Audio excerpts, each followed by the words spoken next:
My name is Liz Allen. I'm the Marketing Director here at Customer Focus. Most of this presentation is going to be run by my colleague Sarah Wilson, who knows her stuff. Hi, everybody. So just a little bit of admin before we get started. If you do have any questions, you can ask them using the questions panel on the right-hand side of your screen.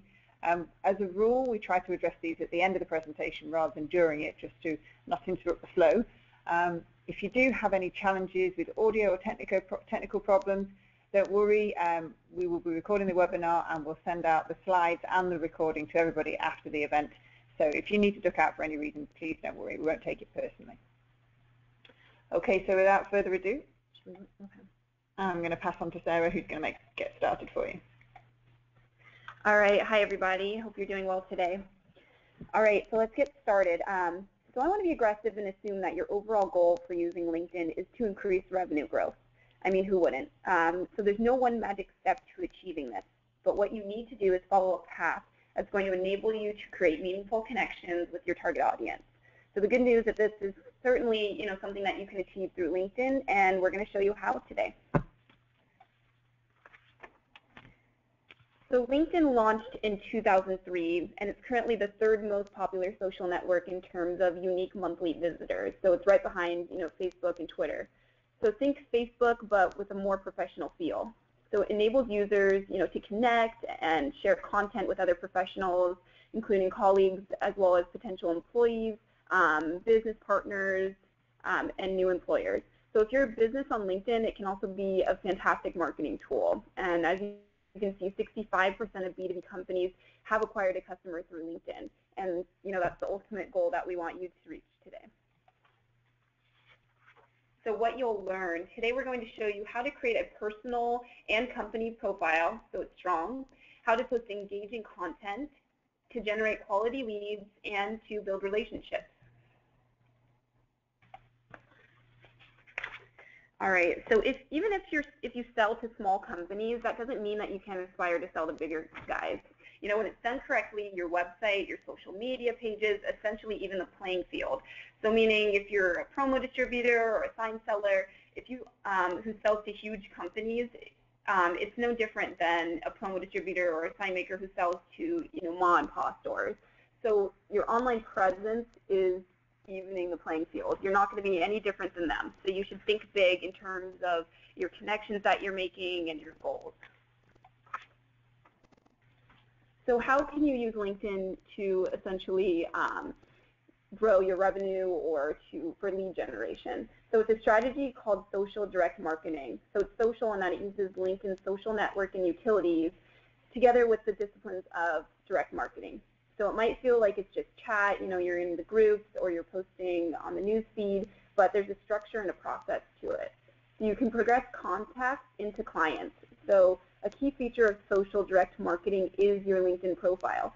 So professional written profiles for both your personal page and your business one, they're essential because, this is the first place where new contacts will look you up, and it's, pretty much your best chance to make a great impression. So the people you meet on LinkedIn, those are the ones that you can offer a product to or a service because they're already connected with you. So the size of your network, it's not really significant in itself. It's obviously a goal to have 500 plus, but it's the quality of your contacts that counts. So particularly making connections with senior level prospects and influencers who are connected with your prospects in your sector. So one thing that I started doing when I started using LinkedIn more aggressively was make a point of connecting with marketing professionals. And even if they couldn't help me, what I soon found is marketing people in general, of which, most people who sell signs and promotional products, you guys have got a sales and marketing type background.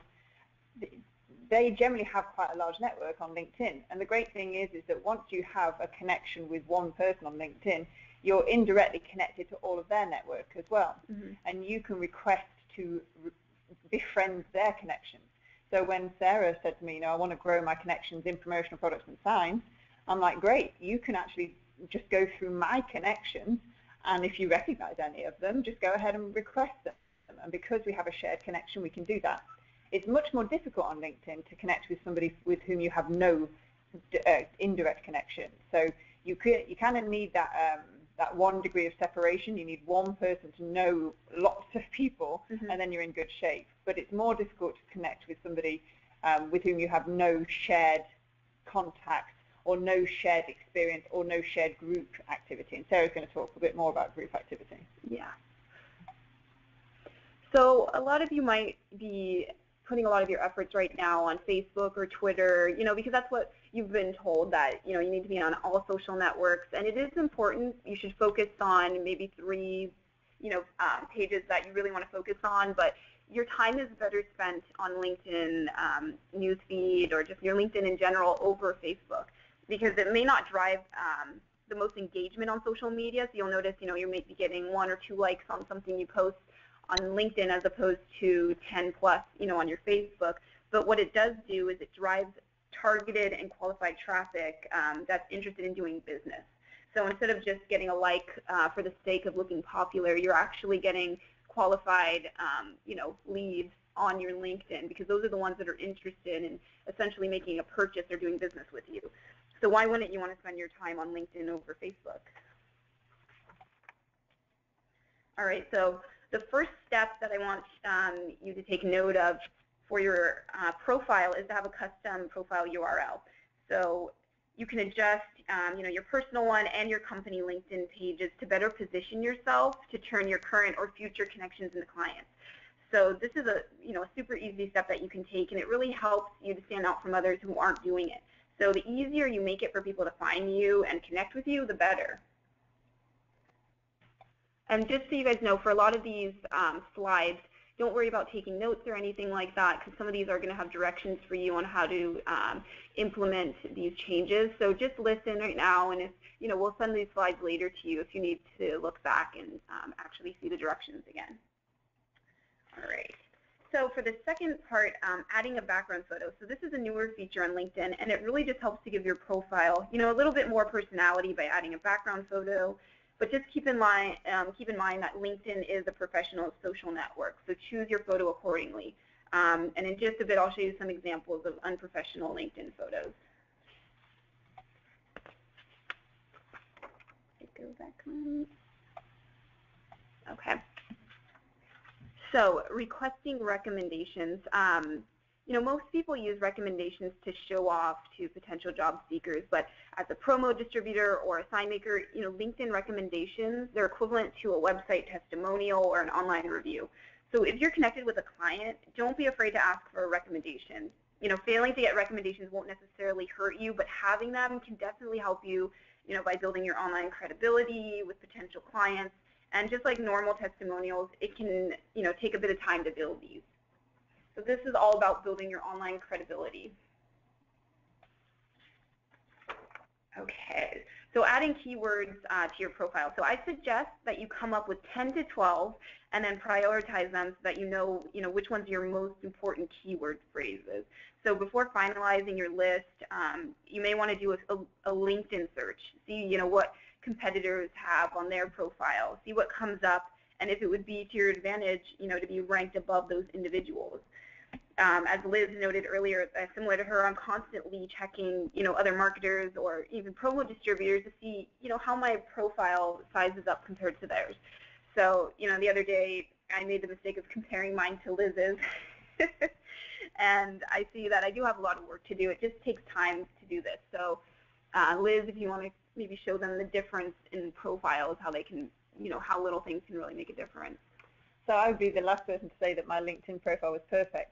But I used to work with a girl who actually got headhunted by a guy who wrote the book on marketing on LinkedIn because she had such a strong LinkedIn profile.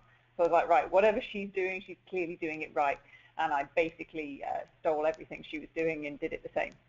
So in some respects, I've got a background graphic on here which shows a few snapshots of the work that we do at Customer Focus. Of course, we used to be called Trade Only, hence why a lot of it's Trade Only, and I need to update that. But what I'm doing, which not everybody does, is on my summary, for example, I'm very careful to put in the keywords, as Sarah says, of the areas in which I consider myself to be an expert. So, and it's worth doing a bit of research here. Of course, promotional products is right up there, sign makers, sign sellers, But there's a dozen other phrases that people might use to search up here for a sign maker or a promotional product distributor. So have a think about what those search phrases might be, and put as many of them as is appropriate and relevant into your profile, so that you can come up under those searches. It helps to think of it from your customer's perspective, like what would they search for if they were looking for you and your services. So just kind of put yourself in their shoes. Maybe not use terms that are only known, between promo distributors or sign makers. Think of what the client is searching, because that's how they're going to find you. So from my experience section, this is fairly standard. I tried to make it a bit more engaging than simply listing out, my job description. But one thing that my ex-colleague showed me was the importance of putting examples of your work on your profile. And I think Sarah's going to touch on this in just a second, so she'll show you practically how to do this. But what I'm doing here is I'm sharing different forms of media, infographics, videos, presentations, blogs. And as a sign maker or a promotional product distributor, you have a huge wealth of this content that you can be sharing with people. Yeah, absolutely. You've got examples of work, embroidery, screen printing, you've got signs that you physically produced. You should be taking photographs of this stuff and adding it to your profile. It looks more colourful, adds credibility, and it's considerably more engaging than just simply seeing text. Mm-hmm. And if you have some of those things now, just post it on your profile. Don't worry about it being something that was just done, recently. Obviously, that's the most relevant, but if you have things that you've done in the past, show it off, put it under your profile. And as Sarah says, I can honestly say that nobody has just off the bat recommended me. I have asked for every recommendation I've received, but it's great when you receive them. From my perspective, it just A, it makes me feel warm and fuzzy inside, but B, it helps my company, because I am an extension of customer focus. So when my profile's strong and I have recommendations from people who use customer focus services, that helps customer focus. So definitely ask for recommendations. What's the worst that can happen? They completely ignore you. Yeah. But if they don't, then you get this lovely stuff that just every time I see that, I go, oh, yay, I have a purpose. And again, more examples of work that I did while I was at this stage in my career. And to be honest, because I'm not perfect by any stretch of the imagination, it kind of gets weaker as we go on, to the point where I'm not even listing what I did at this point. And I really need to go in and fix that. So just for the record, by no means perfect. But I have taken the opportunity to talk about volunteer work I've done, causes that I care about, organisations that I dedicate time or money to. And as Sarah's going to talk about in just a second, endorsements. I'm sure if you're on LinkedIn at any time, you quite often get random endorsements from people you've never worked with, which is quite clearly just a bid for them to endorse you back. So then don't have, in my view, the value of a recommendation, but volume is a good thing. There are a lot of people on there who've taken the time and energy to say that I'm good at marketing communications. Thank you, guys. That's awesome. So as long as these numbers start to sort of check up into a sort of reason, it's not just like, somebody, 3 people have recommended me for my knowledge of chocolate. That's actually... Why is that on there? Well, no, I mean, I do love chocolate, but it's not really very meaningful. So, I might even be tempted to take that off. But what I'm getting at is you need a volume of people to have recommended you for something before it really starts to add any credibility, because anybody can endorse you even if they've never worked with you. Sarah's profile, you're going to see, is much stronger than mine for education. Mine's really weak on education. And my personal details, none of this is terribly exciting. One of the things I have started to do is add my certifications to my LinkedIn profile. I read somewhere that you get 50% more views on your profile when you list certifications. So if you guys have the MAS, I know the Advertising Specialties qualification, or you have any sort of safety qualification or anything at all which counts as a certificate, add it to your profile. They're not, to be fair, they're not trying to trick you out. To be honest, you could put anything you liked on here, as long as it's a professional certification.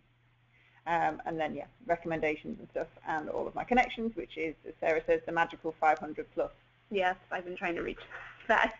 And, somebody mentioned to me recently as well was, if somebody's looking at you and they're trying to get a feel for you and your ethos and your passions, they may go as far as checking the groups you're part of and who you're influenced by.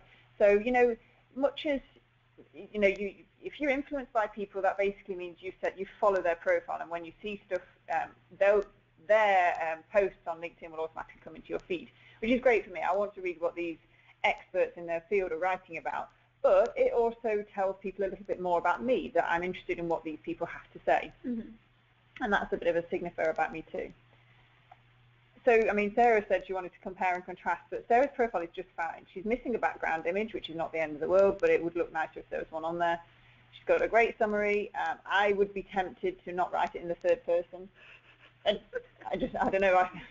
I don't know if that's best practice or not, but I would be tempted to write it in like a bit more conversational style, personally. And then again, recommendations, examples of work, and if you scroll down to Sarah's education stuff, it's amazing. I mean, she's listing all the blogs that she's written as well, which is fantastic stuff, and is dutifully listing out all of the education as well, which again, it just builds credibility. Yeah. All right. So that was tough. Okay. So now we're going over, let's see. Yes. Okay, so professional photos. I mean, you'd be surprised how many unprofessional photos I come across on LinkedIn. This doesn't mean that you can't show a little bit of personality in your photo, but just be cognizant that this is a representation of yourself and your business. And obviously, you know, for your company page, you should use your logo as your profile photo. So just make sure it's high quality photo and not grainy or stretched like these. Okay, so these are examples of bad profile photos. We have the cropped and blurry, the squeezed one, the far away, you know, blatantly unprofessional, where you can't see the person's face. I mean, it looks a little artistic. It's nice, but not good for LinkedIn. And tiny with bad lighting. So this is going back to, you know, when Liz and I were mentioning, show your work. This is honestly one of the most powerful aspects of LinkedIn, in my view, is just being able to show off what you can do, because you can say in so many words how great you are, and other people can say how great you are, but is your work actually backing it up? To just, you know, have that on your profile. You know, use works of samples to show off your achievements. If you did, you know, a campaign for a client with lanyards, T-shirts, mouse pads, for example, just show the photos of them on your LinkedIn. So there's three main areas, you know, where you can add your work samples. So the most important one is your summary section. So you can place the works you were most proud of or your recent ones. And most people keep the summary section near the top of their profile since it highlights, you know, your interests and specialties. But you can also add it to your experience and education sections for, you know, each job that you've done. And the great thing about work samples is, you know, the various formats you can post in. So you know, there's PDF, there's PowerPoint, JPEG, video, is it GIF? I like to call it GIF. I think it is GIF. I like to call it GIF. Yeah. So, you know, any of those formats you can do. So one thing to mention here, guys, if you don't often get to physically handle the merchandise, you know, I know a lot of people, not so much sign makers, because you guys have physically got bricks and mortar stores and you're physically producing the goods. In the case of promotional product distributors, sometimes the product never touches your hands. You may never even physically see it, but you do often go to trade shows, right? Yeah. So take photos of the supplier's products at trade shows. And that's good too, because ultimately that is the product that you're going to be producing at the end of the day. So that's not cheating. Yeah. Or even if you could get the client, you know, to send you a picture with the product they received, that's amazing. Yeah, that would be great. Okay, so, you know, this is kind of going back when we mentioned getting your skills endorsed. So think about endorsements as the new and improved keywords. So LinkedIn automatically defaults your ranking and skills by the number of endorsements that you have. But to get more endorsements, you can emphasize, you know, what you're most qualified in, rearrange them, and the ones that you think you're, you know, the best in, I would put higher up. So also, if you're getting endorsed for random things like chocolate, you can either hide it or just remove it altogether. But just set your profile to edit mode, and you'll see a little demo in the skills and endorsement section showing you how to edit this. I'm not taking chocolate off. So, okay. So your personal page and your company page will be connected. So I recommend that you share expert content that solves the problems for your audience, you know, on both pages. So you may even see a connection asking for help, or you might see an opportunity where you can comment and provide insight. So honestly, your time is better spent checking on your LinkedIn newsfeed than on your Facebook. So the worst thing that you can do is, you know, implement all these changes and putting a ton of work into your profile and your company page, and then making yourself invisible or blocked to potential customers simply out of fear of having competitors see your profile. It's honestly survival of the fittest out there. You shouldn't live in fear of somebody stealing your content or your work. Honestly, in some aspects, we all steal a little bit of things from each other, if we're going to be honest. But you can get inspired, you can get insight. It's really good to actually compare yourself to others to improve your profile or different aspects of your business. So I just recommend that you do make your profile public, make it easy for people to connect with you. Don't block it so that they have to have your email to connect. So, yeah. Okay, so leveraging the perks of groups. So not all groups work the same, but there is a common theme in that posting valuable content, meaningful questions, smart comments. This can build your trust with other participants, and people tend to do business with people that they trust. So you should look for groups that are populated with your target audience. They're actively seeking, your value and expert opinion, so you can create visibility for yourself and credibility to your expertise. So plan to join, multiple groups and test out each one. So just keep doing this, I would say, until you find about 5 groups that you really want to participate in. And once you have your 5, just work to sustain the effectiveness of your communication with those groups. So just to try to avoid only going in it, once a month or something. Actually take the effort and time to be active in it. Yeah, so in my case, we're trying to connect with sign makers and promotional product distributors. So my list of groups is very similar to Sarah's. It's signs, it's promotional products and advertising specialties. Now, because there's a lot of duplication in this area, you'll find if you're a promotional product distributor, for example, there are probably 15 different groups that promotional product distributors are active in. Mm-hmm. Find the largest and the most active of the groups within the industry you want to engage with. Don't try and connect with all of them. There's no point. You don't have the energy or the bandwidth to go into 30 groups a day, commenting, liking, and sharing posts. So if you want to connect with people in the construction industry, for example, find a group which is active and large and ask to join. Most of them aren't private anymore. You can just join them, and you don't have to pass a check to make sure that you do. And the objective of being in a group is not to just simply promote your services. You can do that, but you must consider this, as Sarah said before, it's not dissimilar to in-person networking. Build credibility and trust before going in there with, hey, I can sell you something. It's so go in there. If people are asking questions like, oh, sales have really slumped this quarter, anyone got any ideas? Offer them some ideas, and in a roundabout way, you can be promoting your services. But it's better to go in there and start commenting and liking before you go in there saying, hey, sale, mm-hmm. Estate signs are now half price. If they don't know you at this point, if that's the first thing you've ever contributed to that group, it doesn't build credibility. You've got to go in there and build a bit of credibility before assuming that people trust you enough to want to buy from you. Yeah, you could always provide some sort of educational material for them, you could write a blog on how promo products can boost sales for the end of the year, something like that. Exactly. So when Sarah and I we want to write blog articles specifically to help promo distributors and sign makers, because these are the industries we're most preoccupied with. So we are not promotional product distributors or sign makers. We go on to LinkedIn, we go on to the groups, and we read all these posts to see what's getting at people, what's upsetting people, what are they asking for help with. And then we go away and we research stuff, and we ask questions, and we do surveys, and then we write a blog, and then we share the blog with that group and say, we think we've found some suggestions that will help you with these problems. And that, for us, is a brilliant way of engaging with people long before we ever say, hey, we have a solution that might do X, Y, Z. Mm-hmm. Okay, so we gave you some really good tips on how to, update your personal page. A lot of these can filter into your company page as well. So if LinkedIn were a trade show, your company page would essentially be your exhibition booth where you promote your business to stand out from competition. So this is where you can share, the latest company updates, business insight, and any other, relevant stories to remind people what makes you unique.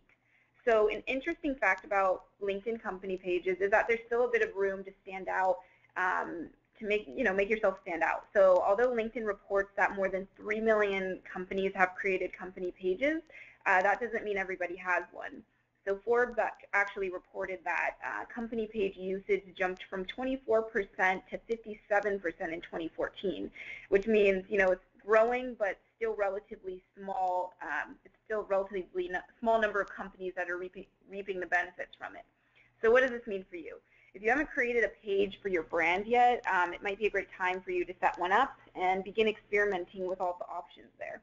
So I highly recommend you complete the products and services section of your company page just to showcase everything that you have to offer. And, as we mentioned earlier, this also helps with your keyword search function on LinkedIn. So if you're looking to engage your audience, and who isn't, then ask people questions, reply to their comments, and even do something like hosting a contest. So it's not that different from things that you're doing on your Facebook page, but the thing is that it's targeting a more work-oriented. Yeah, work-oriented audience. Yeah. And that's the key difference, really. I mean, Facebook is informal, it's entertaining, it is educational, but the number one priority of LinkedIn is educational. So it doesn't mean you need to be po-faced and dull. You should still reflect your personality on here, but you are dealing with business people. You're dealing with professional people. They're on LinkedIn for a purpose. Mm-hmm. You should just be mindful of that and not post anything that's spectacularly frivolous on LinkedIn. Yeah. Facebook is fine for frivolity, not so much LinkedIn. And the other great thing is that you can post to target audiences. So this is almost like a candy store for you guys because you can target it based off of the industry. So we found some interesting research on the top industries for promo distributors are healthcare, education, technology, construction and manufacturing, and financing. And the top ones are a little bit similar, for sign makers, government, real estate, restaurants, finance, education, healthcare. And guess what? All of these industries, all of these people, they're on LinkedIn, and you can find them easily through this, through this option. You can, have a post just for the education sector, or This is a really good idea. I mean, I never really thought about this because when I'm posting out content, it's only we only really target our services to promo and sign makers who that's not, we're not, but you guys, you're selling your services to potentially everybody. Yeah. So, but if you have a promotion on safety signs, that might not be appropriate for a high-tech company. So but what you can do here, what Sarah's showing you, is you can say, okay, I'm going to post an update about this promotion, but I'm going to say I'm only going to send this out to these industries within my network for whom it would make sense. So if you're a promotional product distributor and you've got a promotion on 2 stress toys, well, you're going to send it to healthcare, and you may send it to education, but you're not going to send it necessarily to corporate or finance. So if you follow, that's having a targeted audience is a really great way of basically if you've got something specific to promote into a specific industry, target it so you're not spamming your feed for people with content that they're not interested in reading. Mm-hmm. So apart from keywords, LinkedIn also allows you to reach audiences by location, job title, and a few other features. So take advantage of this and find and connect with potential customers who would be interested in you. And like we noted earlier, second-degree connections, those are people that are connected with your connections. So ultimately, the things that you're posting can be tripled in, how they're being viewed. So rather than, connecting with complete strangers, we would recommend first connecting with your second-degree connections. Or you can even, there's an option where you can click, get introduced. That's another feature where you can have the person who's connected with that person essentially introduce you to that contact, if that makes sense.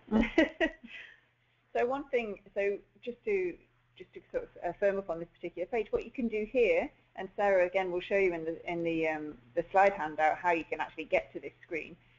You can search for people within a particular industry, and this is the benefit of being in several groups as well, because you can search people within a particular group, and then you can basically just go down the list and say request to connect, request to connect, request to connect, request to connect. And if they accept you, the one thing I would say is that don't make your first message to them be, thank you for connecting me, here's what we sell. Mm-hmm. I get that so many times, and it really bugs me. I'm like, oh, great, I've just connected with you, and this is the best thing of value you've got to say to me. Just say thank you. and give it a bit of time before you go in there for the kill with the sales message. Yeah. It's not, you know, you wouldn't go into a party, give someone your name and then say, I sell this. It's rude, it's inappropriate, it feels pushy. Don't do that. Be nice. Yeah. Be engaging before you're salesy. And then when you are ready to be salesy, the great thing about LinkedIn is that you can export your connections. So this is a great feature on LinkedIn. So you export all of your contacts and you can put them into an Excel spreadsheet. Then you can message them, you know, from your personal email. You can message them, introduce yourself, your business, and maybe an offer that you have going on. And they're already somewhat familiar with you, so it's not like it's a cold lead. It's super easy to transfer your list of connections. Just you go to your contacts page, click on the settings option at the top right, and then you choose Export LinkedIn Connections. And you'll be able to export it into a CSV or a VSF file that you can turn into an Excel spreadsheet. So I have the directions here for you, so don't worry about taking notes or anything like that. But once you do have a really good base of connections and you feel like you're at that point where they're familiar with you, you've shared educational content, then is kind of when you can go in for the kill, so to speak. So we did this, and the really great thing about the export is that it gives you their full name, it gives you the industry they work in, it gives you their email address.